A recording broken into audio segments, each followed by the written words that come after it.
like that backup beeper. Huh? It's a good one, huh? So just a few days ago, I was driving down this little village. I was driving through this little town, this little village, and as I was driving through, I was stopping for a pedestrian. This gentleman was crossing the road. You know what I do? I stop, slow down, you know, make sure the guy passes safely.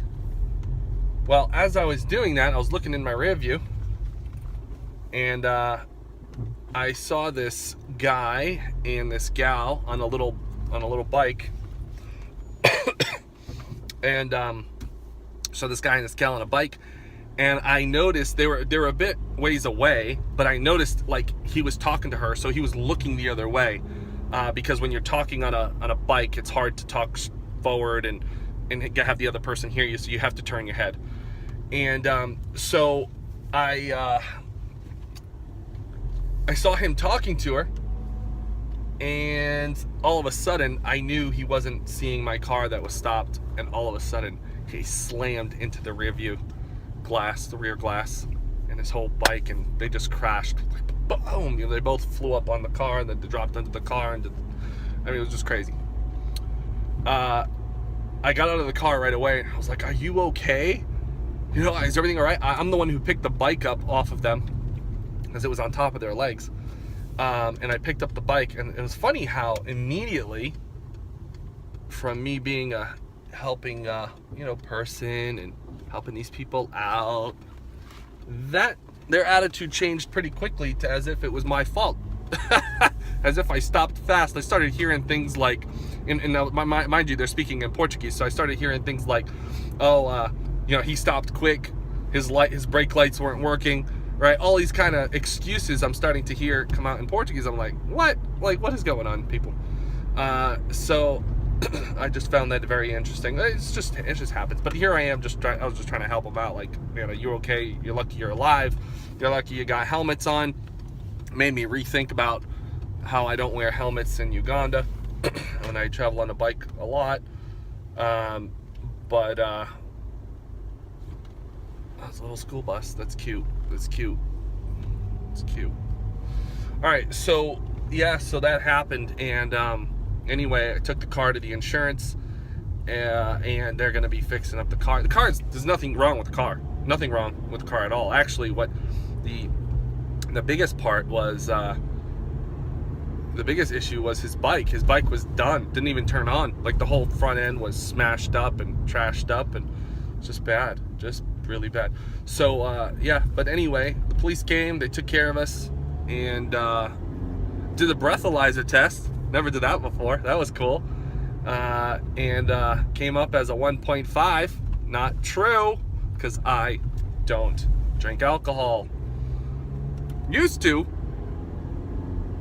be a vodka king, but no, breathalyzer did it for the first time, and came up as 0.00, which I think is a professional score right there. A student in the field of drinking and driving, and so did that. That was pretty fun, and then went on my merry way. The whole thing took about 2 hours.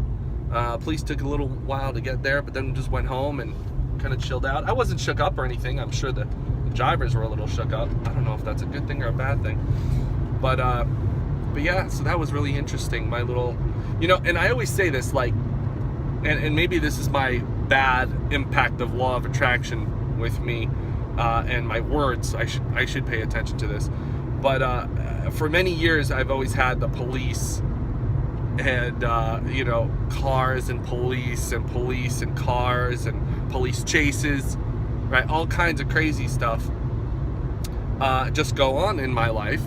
I've had my license taken away from me 2 times, and I've had my license suspended.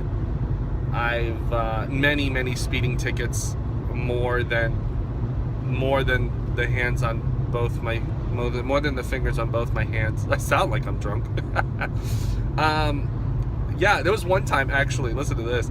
There was one time I was on this one road. I was new to the area, and I was on this one road. Speed limit was, what is it, 35? It might have been 35. I can't remember, 35 or 45, something like that.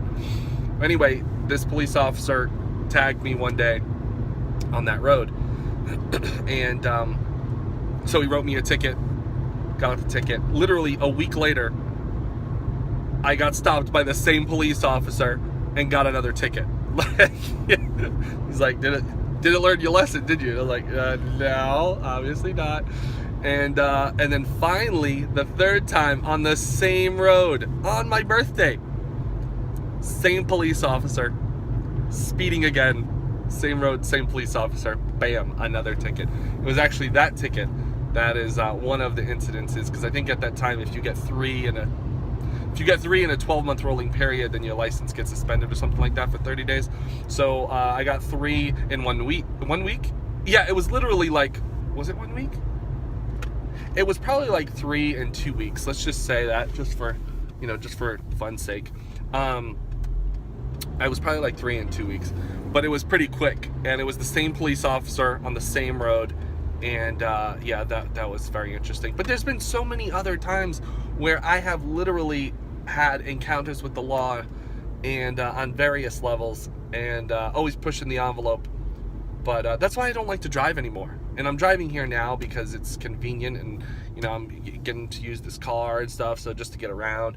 But personally, like if you've been following me in my vlogs and stuff and my blogs, I don't drive. I don't have a car anymore, and I don't drive unless I'm renting a car in a city and stuff. But I don't have a car anymore, and I'm loving it. I'm absolutely loving the fact of not owning a car. It's just really cool. So I feel like I'm 5 years ahead in that area, because I think that the future we're going to see with autonomous cars and Tesla and many other companies that are probably going to come out with cars on demand and Uber and Lyft and all that kind of stuff.